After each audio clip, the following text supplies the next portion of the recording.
এটা হলে এখন আমরা দেখবো যে হাই স্পিড ওয়ার্পিং মেশিন যাবে সেটা আমরা দেখবো।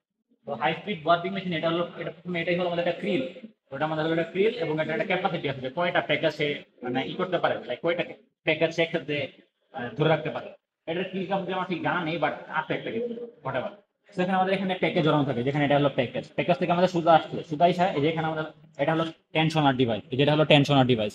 টেনশনার থেকে এই যে এখানে আমাদের আসছে যে একটা সেন্সর, এই যে এটা হলো একটা মেকানিক্যাল সেন্সর। এটা করবে কি, যখন আমাদের এই যে এটার মাঝখান দিয়ে সুতা যাবে, লাইক দেখাচ্ছি আমি, যে এটার মাঝখান দিয়ে সুতা যাবে, এরকম টান টান করে সুতা যাবে, একটা মিনিট, এই যে এটার মাঝখানে এরকম করে টান টান করে সুতা যাবে, ঠিক আছে। এটা হলো রোলার মানে গাইড, সিরামিক গাইড, মানে ইয়ার্ন গাইড যেটা বলে, এটা সিরামিক গাইড। এবং এদের মাঝখানে সুতা সুতা যাচ্ছে, ঠিক আছে। আমাদের কন্টিনিউ সুতা যাচ্ছে সুতা যাচ্ছে, কিন্তু যখন আমাদের সুতাটা ব্রেক করে যাবে, ব্রেক করে গেলে কি এই যে এটা এটা নেমে পড়বে না, এই যে এটা কি নেমে পড়বে না, এটা এই যে এই স্টিল এটা নেমে নেমে পড়তেছে।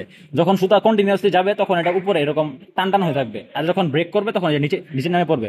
যখন এটা নিচে নেমে পড়বে তখন এই যে মেশিন এখানে সার্কিট ডিটেক্ট করবে, এবং যেখানে একটা সার্কিট আছে সার্কিট ডিটেক্ট করবে, এবং সার্কিট ডিটেক্ট করলে আমাদের মেশিনটা অফ হয়ে যাবে, ঠিক আছে। তো এটা হলো আমাদের সেন্সরের কাজ। আচ্ছা, তো সুতা এখান থেকে আসলো, এই যে সেন্সরের মাঝখান দিয়ে গেলো, মেকানিক্যাল সেন্সর আছে সেটা মাঝখান দিয়ে গেলো। এরপরে তোমার সিরামিক গাইড, সিরামিক গাইডের মাঝখান দিয়ে আসলো। গাইডের মাঝখান দিয়ে আসার পর এই যে আমাদের এখানে যাবে ডিরেক্ট, এই যে এখানে আমাদের যে ভিরিড আছে, ভিরিডের মাধ্যমে যে এই যে এটা হলো মেজারিং রোলার, যে কতটুকু সুতা আসছে এটা হলো মেজারিং রোলার। এই যে এটাকে বলে যে সাদা সাদা যেটা আছে ট্রান্সপারেন্ট, এটা হলো মেজারিং রোলার। মেজারিং রোলার পর আমাদের থেকে রিড, এই ডের মাঝখান দিয়ে সুতাগুলো যায়, যাওয়ার পর যে ওয়ার্পার্স উইভার বিম, ওয়ার্পার বিম যেটা আছে, ওয়ার্পার বিমের মধ্যে সুতাগুলো আস্তে আস্তে জড়ানো শুরু করে। তো এটা হলো আমাদের mainly high speed warping machine.